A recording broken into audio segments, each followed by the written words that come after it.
hormati PLT Kepala BKN, kemudian juga Sekretaris Utama BKN dan seluruh JPT Madya dan Pratama di lingkungan BKN, para Kandrek BKN, Deputi Bidang Sistem Informasi dan Digitalisasi ASN di BKN, kemudian juga PLT Deputi Bidang Sumber Daya Manusia Aparatur dari Kementerian PAN-RB, para Sekjen, Sesmen, Sesda, Sekda, Sekretaris Utama, dan tentunya yang mewakili dan mudah-mudahan hari ini kita semuanya dalam keadaan sehat walafiat. Bapak dan Ibu sekalian, pada pagi hari ini saya terima kasih atas kehadiran Bapak dan Ibu, mengucapkan terima kasih atas kehadiran Bapak dan Ibu semuanya di dalam acara rapat koordinasi percepatan penataan tenaga non-ASN melalui seleksi P3K tahap 2. Dan ini merupakan acara yang kami lakukan untuk menguatkan komitmen kita semuanya untuk melakukan penataan tenaga non-ASN sebagaimana yang diamanatkan di dalam Undang-Undang Nomor 20 Tahun 2023 tentang ASN. Nah, Bapak dan Ibu sekalian, pengadaan calon ASN tentunya diperuntukkan bagi setiap warga negara Indonesia yang semuanya mempunyai kesempatan yang sama untuk melamar menjadi PNS dan pegawai pemerintah dengan perjanjian kerja setelah memenuhi persyaratan yang ada. Nah, Bapak Ibu, pengadaan ASN sebagaimana kita ketahui dan menjadi komitmen kita bersama didasarkan pada prinsip kompetitif, adil, objektif, transparan, bersih dan dari praktek korupsi, kolusi dan nepotisme, serta tanpa dipungut biaya. Dengan prinsip-prinsip ini kita berharap bahwa hasil ASN yang berkualitas sesuai dengan standar di seluruh Indonesia. Nah, Bapak dan Ibu, yang saya hormati, kebijakan pengadaan calon ASN tahun 2024 difokuskan kepada pelayanan dasar seperti tenaga guru dan tenaga kesehatan. Jadi seoptimal mungkin kita akan menyelesaikan masalah tenaga non-ASN di instansi pemerintah. Selain itu kita juga merekrut talenta-talenta baru atau fresh graduate melalui seleksi CPNS, terutama yang memiliki keahlian digital untuk mengimbangi transformasi digital yang sedang berjalan. Semuanya tentunya tetap memperhatikan kemampuan dari anggaran, gaji dan tunjangan sesuai dengan peraturan perundang-undangan yang berlaku. Bapak Ibu sekalian, saya ingin juga menyampaikan bahwa sesuai dengan prioritas utama kita adalah menyelesaikan masalah tenaga non-ASN yang terdaftar di pangkalan data BKN sesuai dengan komitmen bersama pemerintah dan DPR sebagai pelaksanaan dari mandat Undang-Undang Nomor 20. Maka pelaksanaan pengadaan pegawai pemerintah dengan perjanjian kerja atau P3K akan dilaksanakan di dalam 2 periode. Proses pendaftaran akan dilaksanakan tahun 2024 untuk memberikan kesempatan seluas-luasnya bagi tenaga non-ASN, khususnya yang terdaftar dalam pangkalan data BKN, agar dapat mengikuti seleksi baik pada periode pertama maupun periode kedua. Namun dalam pelaksanaannya kita menghadapi tantangan seperti ketidaksesuaian usulan formasi dengan database BKN, dan ini mohon menjadi perhatian Bapak dan Ibu, Kementerian dan Lembaga, karena ada ketidaksesuaian usulan formasi yang Bapak Ibu sampaikan dengan data yang Bapak Ibu sampaikan juga ke dalam database BKN.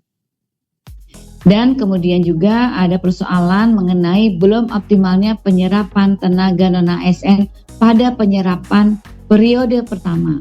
Tolong dicek kembali mengapa tidak terjadi tidak optimalnya penyerapan tenaga non-ASN pada pendaftaran periode pertama di instansi Bapak dan Ibu.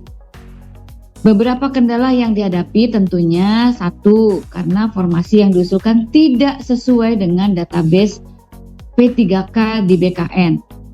Ingat ya Bapak dan Ibu sekalian, database yang ada di BKN tentunya berdasarkan data yang diusulkan oleh Bapak dan Ibu kepada BKN.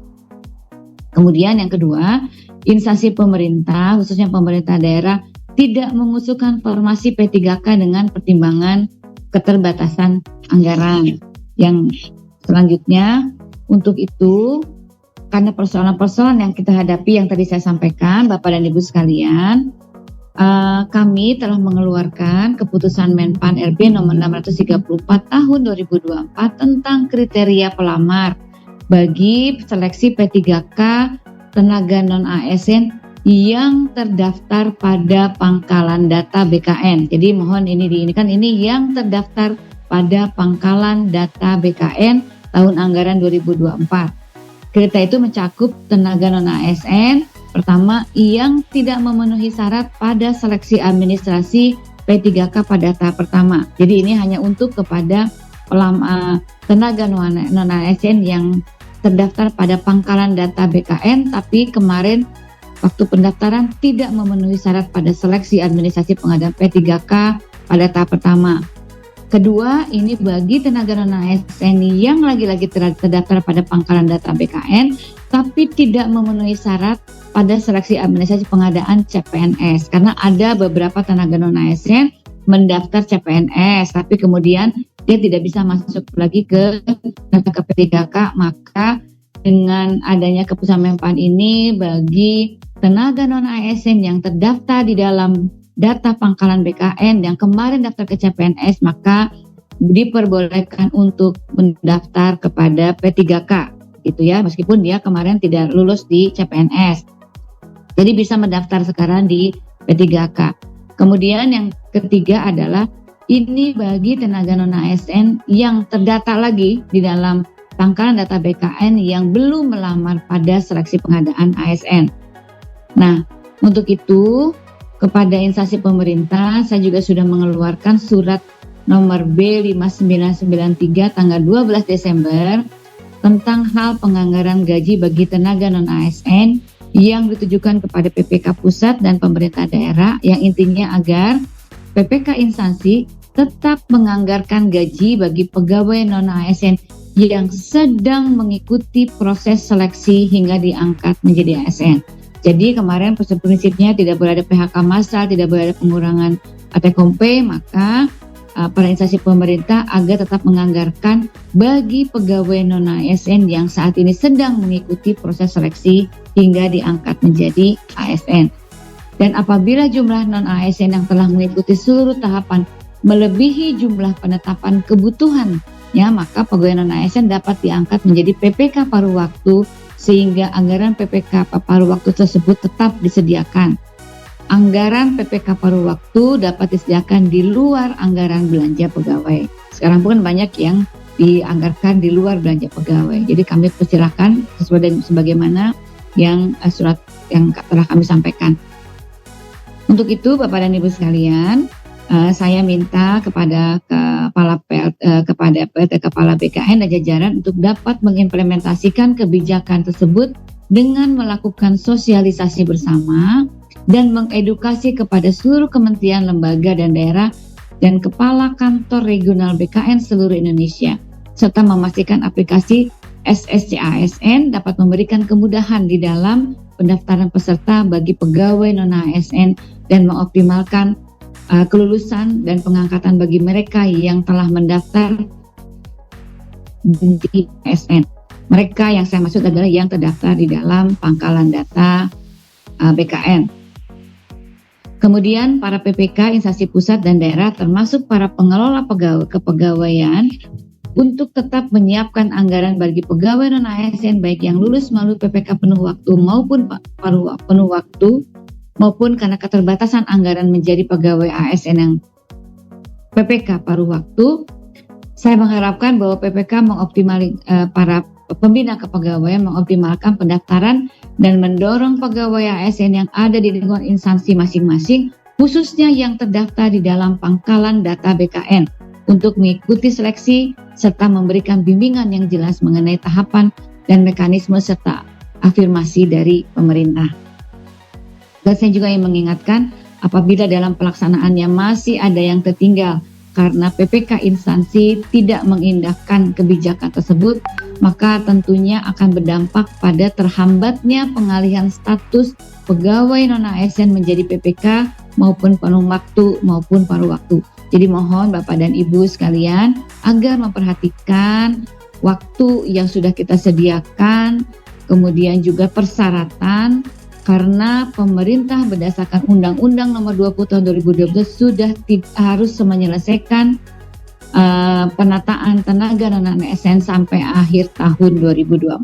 Jadi mohon Bapak dan Ibu hari ini sudah bisa menyampaikan kepada para tenaga non ASN di lingkungan Bapak dan Ibu, diberikan penjelasan yang jelas agar tidak ada lagi keluhan-keluhan mereka tidak bisa masuk ke dalam pendaftaran untuk mengikuti tahapan kedua. Demikian mungkin Bapak dan Ibu sekalian yang bisa saya sampaikan.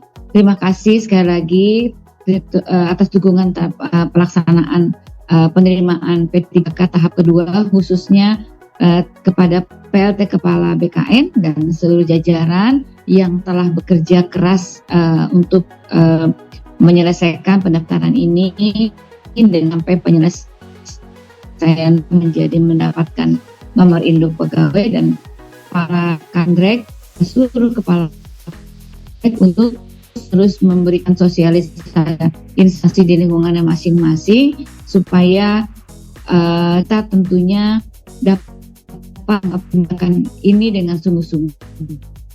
Mohon jadi perhatian dan Bapak dan Ibu, dan mohon nanti Bapak dan Ibu bisa disampaikan kepada pimpinan masing-masing apabila Bapak dan Ibu mewakili pimpinannya. Jangan sampai nanti ada informasi yang tertinggal karena ketidakhadiran Bapak dan Ibu di dalam forum ini. Terima kasih Bapak dan